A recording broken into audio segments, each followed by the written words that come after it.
안녕하세요. 뉴스와 사람들입니다. 알릴레오 북스 마지막 방송이 끝났고 에필로그에서 조수진 변호사는 유시민 작가에게 이렇게 질문합니다. 우리 작가님 모실 때 특히 기억에 남는다. 이거는 진짜 알릴레오 북스니까 모셨다. 이런 편이 있을까요? 저는 그 이재명 대통령이 한 3번 정도 게스트로 오셨죠. 그죠? 예, 3번 나오셨습니다. 알릴레오 북스에. 예.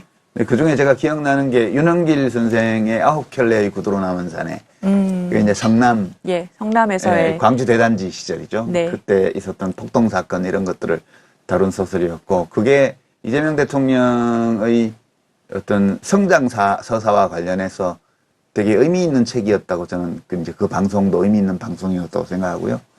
김대중 대통령 회고록, 육성 회고록 할 때도 이재명 대통령이 아직 대통령이 전이에요. 네. 되기 전에 그때 출연을 하셨는데 그 두 편이 제일 기억 남아요. 자, 유시민 작가가 말했던 이재명 편에서 이런 대화가 오갔었지요. 제가 노무현 대통령 모시고 일한 후에 이제 생각한 게 그때는 밖에서 너무 도와주는 사람이 없었어요. 저는 정부 안에서 일을 했는데 편 들어달라는 게 아니고 정말 최소한의 객관적인 어떤 비평을 하는 사람도 너무 드물었어요. 그래서 제가 그때 약간 맺힌 게 다음에 또 훌륭한 분이 대통령이 되시면 난 밖에서 편을 들어줄 거야. 그래서 이제 문재인 대통령 시기에는 여기 알릴레오 방송도 하고 이렇게 했어요. 그리고 이재명 대표님 앞으로 나라 일 또 하시게 되면 그때도 밖에서 많이 힘내드리겠습니다. 저한테 전화는 하지 마시기 바랍니다. 낚시를 하자는 전화는 언제든지 환영입니다. 자, 다스베이다에서도 유시민 작가는 다음과 같이 발언합니다. 그 대통령에 대해서 저는 지금도 애틋하고요. 너무너무 마음이 쓰이고 너무 안타깝고 슬프고 사실 요 근자에 잠을 잘 밤에 못 이루는 그런 날들을 보내고 있는데 대통령은 더 괴롭겠죠. 네. 이 자가면역 질환을 씻어낼 수 있는 사람은 대통령밖에 없어요. 검찰개혁도 그냥 해라. 이재명은 합니다. 그거 있잖아요. 늦지 않았어요. 단식하는 와중에 체포동의안이 발의되고 민주당 국회의원들이 찬성 찍어가지고 영장심사 받으러 가고 그 새벽에 교도관에게 머리를 숙이면서 나올 때 그때 이재명을 응원하고 성원하고 함께 싸웠던 그 사람들의 마음을 생각하면서 그때 자신의 마음으로 돌아와서 다시 했으면 좋겠어요. 유명 정치패북러 빅초이는 다음과 같이 밝혔지요. 문재인, 김어준, 유시민, 조국, 정청래는 이재명 대통령 좋다, 믿어도 된다, 수많은 관련 사건 엉터리다, 한 표 찍어도 된다고 수없이 외친 사람들이다. 즉 이들은 이재명의 보증인들이란 말이다. 보증인들에게 보증 철회를 요구한다면 이재명 정부는 파산할 수밖에 없게 된다. 이것이 이해가 안 되나? 애초에 이재명과 나누어질 수 없는 관계라는 말이지. 김어준, 유시민이 없으면 이재명 정부의 탄탄대로가 열릴 것 같은가? 이런 주장을 하고 싶은 평론가라면 먼저 지가 김어준 2배 조회수 나오는 200만 이상 영향력이 있는 인간이 주장해야 그나마 이해는 해볼 수 있겠지. 그런데 저것들 다 합쳐도 김어준 반도 안 되는데 자기들이 김어준을 대체할 수 있다고 한다. 왜 이러는 것일까? 이들은 이재명 정부의 성공을 단 하나도 바라지 않는 것이다. 이재명 성공을 바란다면 이 세상 영향력 있는 모든 사람에게 도와달라고 하지 당신이 틀렸다고는 절대 하지 못한다 이거지 라고 일갈했습니다. 자, 이런 상황에서 젠프의 X에 부처 눈에는 부처가 보이고 돼지 눈에는 돼지가 보이는 법입니다. 내가 생각하고 행동하는 것처럼 타인도 그럴 것이라고 생각하는 경우가 많습니다.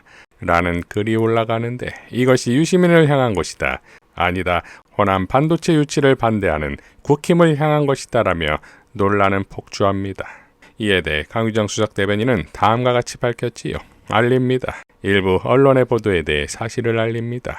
오늘 오전 이재명 대통령이 SNS에 게재한 글은 원칙적 내용입니다. 다만 기업의 지방 집중 투자에 대한 억측과 허위 주장이 유포됨에 대한 안타까움이라는 점을 참고로 이미 알렸습니다. 이에 과도한 해석 보도에 유의해 주시길 당부드립니다. 이어 이재명 대통령도 세 편의 글을 더 올려 이 논란의 문장을 쓴 이유를 강조하고 있으나 더 참담한 건 이재명 대통령에게 실망했다가 유시민 작가의 비판과 설득을 통해 다시 기대가 싹 트려는 순간 더 큰 분노를 할 건수를 던져줬다는 겁니다. 청와대의 해명처럼 호남 반도체 공장 건설에 한동훈, 안철수, 이준석, 유승민 등의 거짓 주장으로서의 공세에 대한 응수라 하더라도 과거처럼 젠프를 옹호하는 것이 아니라 오히려 분노에 사로잡혀 있는 참담한 상황이 되었다 이겁니다. 자, 이러니 유시민 작가가 말했던 것이 두려움과 함께 몰려오고 있습니다. 코어 지지층의 지지 온도가 식는다는 것은 지금 당장은 문제가 아니에요. 네. 지금 당장은 지지율이 떨어지거나 이럴 일이 없어. 근데 어려움이 왔을 때 그걸 버팅겨주는 힘이 엄청 약해지는 거예요. 노무현 대통령이 서거하시고 나서 막 수백만 명이 조문하고 이랬지만 그 초기에 현대건설이 북한에 보낸 그 4억 달러인가 그 문제 때문에 특검을 그때 한나라당에서 의결을 했고 지대로 다수였으니까. 네. 그거를 거부권 발동을 안 하고 수용한 것 때문에 이 코어 지지층이 식었거든요. 그래서 지지율이 떨어지고 나서 어려움을 겪을 때 안 움직인 거예요. 이 코어 지지층이라는 거는 그만큼 중요한 거거든요. 김민석 총리가 김대중 정치학교에서 특강을 하는데 이런 발언을 합니다.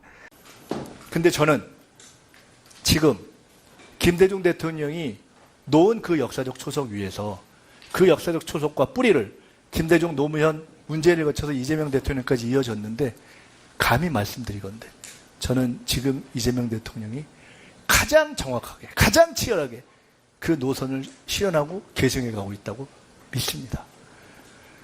그래서 저는 이렇게 말씀드리고 싶습니다. 이재명 대통령이야말로 김대중 대통령의 정치와 노선과 역사를 계승했고 그리고 그 계승했기 때문에 그가 계승해서 일궈내야 될 또 하나의 사명이 있습니다. 우리가 네 번째의 민주정부를 만들어내고 있는데 안타깝게도 결국 그 정부의 최종적 성공은 재창출에 성공했느냐 아니냐로 판가름 나는데 아직까지는 김대중 정부만 성공했습니다. 김대중 정부만 노무현 정부로 이어지는 연속 집권의 역사를 만들어냈습니다. 여러분 이게 참 놀라운 것입니다.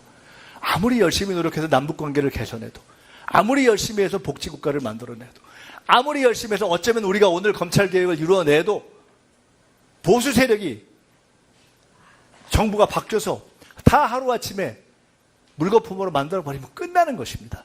그래서 최대의 개혁은 연속 집권인 것입니다. 총선에 승리하고 그 다음에 다시 연속 집권을 해낼 수 있어야 우리가 개혁을 이어낼 수 있는 것입니다. 저는 그래서 김대중 대통령의 노선을 이어가고 있는 이재명 대통령께서 김대중의 노선과 정책을 이어받을 뿐만 아니라 김대중 대통령만이 현재까지는 성공했던 재창출의 역사까지 이어내기를 저는 기대한다는 생각을 하고 있습니다. 흥미롭게도 김대중과 이재명 사이에 있는 노무현, 문재인 지지 세력을 합치면 바로 저들이 멸칭하는 문조털 예우가 나온다 이겁니다. 그러니 김대중에서 이재명으로 점프하기 위해선 이들을 어떻게 해야 한다? 7월에 검찰개혁 완수와 8월 위대한 당원지성의 힘이 민주당의 운명을 결정지을 것입니다. 이상 뉴스와 사람들이었습니다. 시청해 주셔서 감사드립니다.